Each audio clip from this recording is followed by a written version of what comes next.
Hello students, इस video में आप देखने वाले हैं केपलर के नियम की सहायता से गुरुत्वाकर्षण नियम का क्या करना, निगमन करना है ना। पिछली वीडियो में हमने दोनों वीडियो में हमने क्या देखे थे, केपलर के 3 नियम को देख लिए थे, है ना, तीनों वीडियो में। तो इसमें उन्हीं केपलर के नियम के आधार पर अपने को क्या निकालना है, गुरुत्वाकर्षण का नियम निकालना है। तो यहाँ पर चित्रानुसार क्या दिख रहा है, एक केंद्र पर क्या है, सन स्थित है, सूरज स्थित है, और उससे ए बराबर कितना, आर दूरी पर, ए क्या है, अर्धदीर्घाक्ष है, और इसको अपन ने उसकी दूरी मान लिया है स्मॉल आर। तो उस दूरी पर क्या है, एक ग्रह स्थित है जिसको अपन पृथ्वी मान लेते हैं, और वह क्या कर रहा है, दीर्घवृत्ताकार कक्षा में गति कर रहा है ना। अब इसको दीर्घवृत्ताकार कक्षा में गति ना मानते हुए मतलब सॉल्व आसानी से सॉल्व करने के लिए उसको एक वृत्ताकार गति मान लेते हैं। और जब ये वृत्तीय कक्षा में गति करता है तो उसके लिए आवश्यक क्या लगता है, अभिकेंद्री बल कार्य करता है। और उस अभिकेंद्री बल की वैल्यू कितनी होती है, F=mv² अपॉन में कितना होता है, आर होता है। ठीक है, तो यहाँ चित्रानुसार क्या दिखा हुआ है, यदि सूर्य के चारों ओर ग्रह की गति को लगभग अपन वृत्ताकार मानते हैं, दीर्घवृत्ताकार न मानते हुए वृत्ताकार मान लेते हैं, तो सूर्य के चारों ओर वृत्ताकार मार्ग में गति करने के लिए ग्रह पर एक क्या लगता है, बल लगता है, जिसको हम क्या कहते हैं, अभिकेंद्री बल कहते हैं।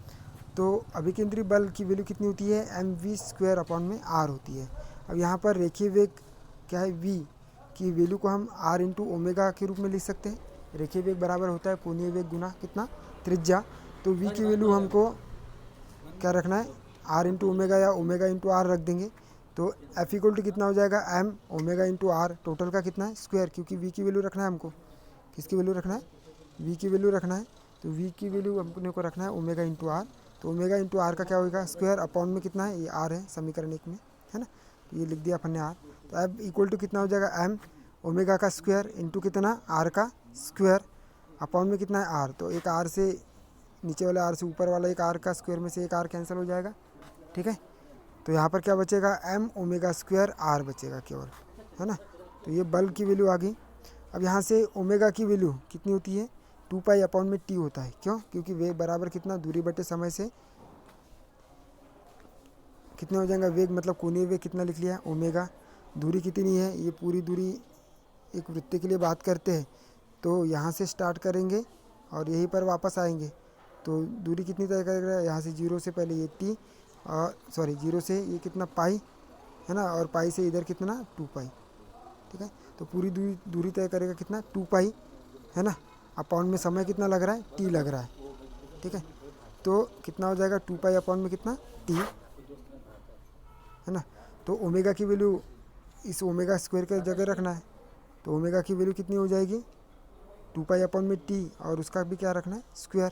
तो F कितना हो जाएगा, m ओमेगा का स्क्वायर, जिसकी जगह अपन रखेंगे 2 पाई अपॉन में टी का स्क्वायर इंटू कितना, r।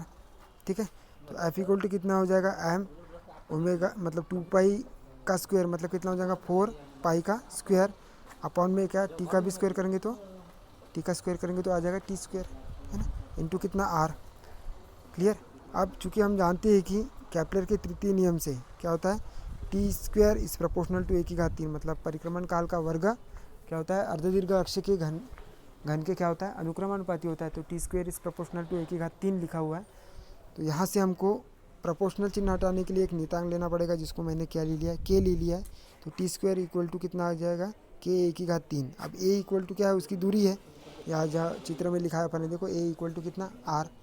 ठीक है, तो ए बराबर आर लिखेंगे तो क्या हो जाएगा, टी² इज प्रोपोर्शनल टू के आर की घात कितनी, 3। तो एफ इक्वल टू कितना वैल्यू आ जाएगी, कहाँ रखेंगे अपन, समीकरण 3 में मान रखेंगे। तो m 4 पाई का स्क्वायर अपॉन में क्या, टी² की जगह क्या रखेंगे, के आर की घात 3 इंटू कितना, आर। ठीक है, तो आर से एक, आर की घात 3 में से एक कैंसिल हो जाएगा, तो आर का क्या बचेगा, नीचे स्क्वायर बचेगा।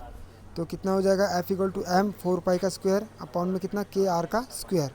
अब यहाँ से 4 पाई का स्क्वायर अपॉन में कितना, के, इसको अपन ने पहले लिख लिया, और m अपॉन में आर स्क्वायर इसको बाद में लिख लिया, है ना। जहाँ 4 पाई स्क्वायर अपॉन में के क्या है,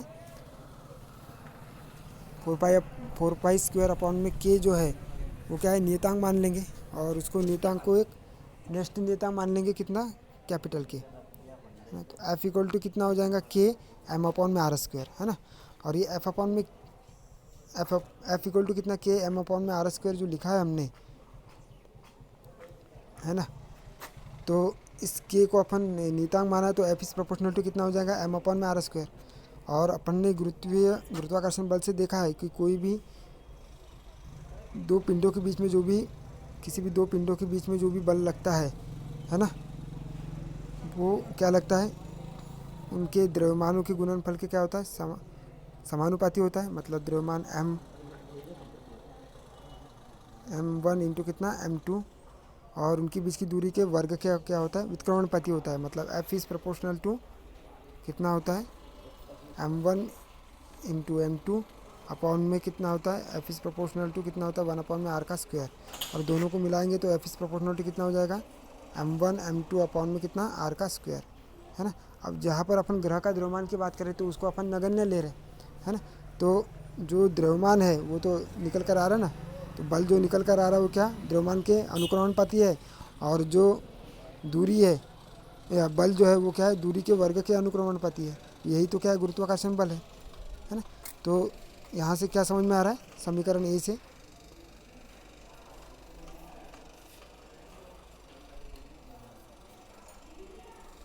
समीकरण ए से क्या समझ में आया, सूर्य तथा ग्रहों के बीच लगने वाला जो अभिकेंद्री बल है वो ग्रह के द्रव्यमान m के क्या होता है अनुक्रमानुपाती होता है।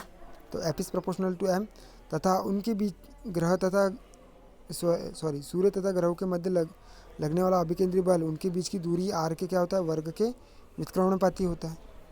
तो एफ इज प्रोपोर्शनल टू कितना 1 अपॉन में r का स्क्वायर, अर्थात एफ इज प्रोपोर्शनल टू कितना है m अपॉन में r का स्क्वायर है।